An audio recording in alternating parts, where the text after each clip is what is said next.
अब जब हम बाबा साहेब को पढ़ते हैं हमारी आंखों से आंसू टपकते हैं। माता रमाबाई का त्याग बलिदान जब मैं पढ़ती हूँ या जब मैं बताती हूँ तो मेरी आंखों से आंसू बहते हैं। आज मैंने जो ये बीड़ा उठाया है बाबा साहेब की बेटी बनने के लिए उठाया है। बाबा साहेब ने अपनी बेटी इंदू को खोया। बाबा साहेब की बेटी इंदू बीमार पड़ी। लंदन के अंदर बाबा साहेब भूखे पेट थे। एक टाइम खाना खाते थे हमारे मसीहा, और जब दूसरे टाइम भूख लगती थी तो एक गिलास में पानी लेते। जो दुकानों पर ब्रेड बेकार फेंक दी जाती थी, जिनमें हुई लग जाती थी, हमारे मसीहा उन्हें खरीद कर लाते और उन्हें सुखा कर उस पानी के गिलास में भिगो कर खाते थे। लेकिन कुछ समय ऐसा आया कि जब बाबा साहेब को एक भी टाइम का खाना नहीं मिला और लाचार होकर उन्होंने माता रमाबाई के नाम एक पत्र लिखा।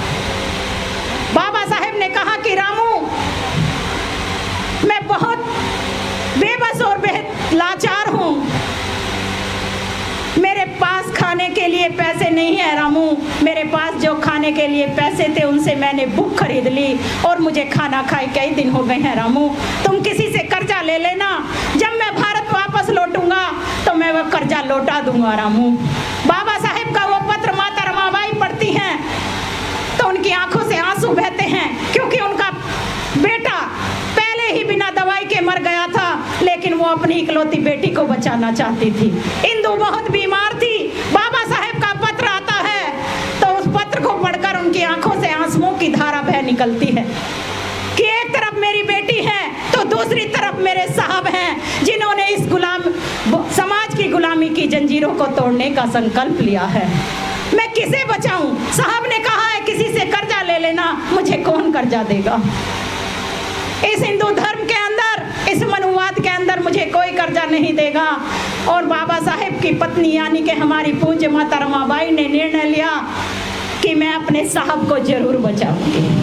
आज मेरी एक बेटी मरे तो कोई बात नहीं, लेकिन मेरे साहब का जिंदा रहना बहुत जरूरी है, क्योंकि अगर मेरे साहब जिंदा रहेंगे तो मेरी आने वाली करोड़ों हिंदुओं को सम्मान का जीवन देंगे।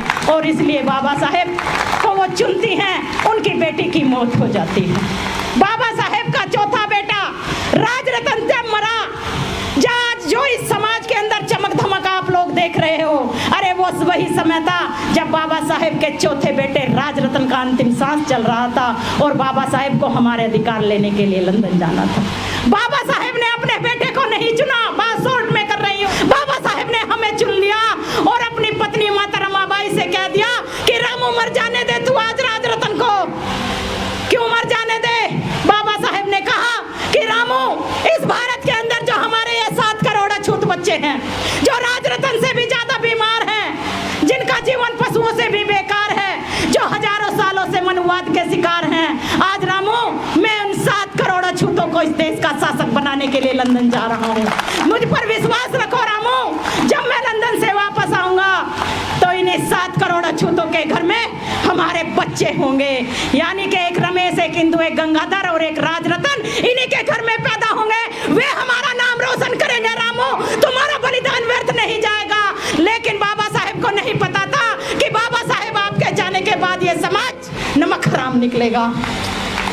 इसलिए किसी ने सौगंध खाई हो या ना खाई हो मुझे नहीं पता, मुझे अपना पता है।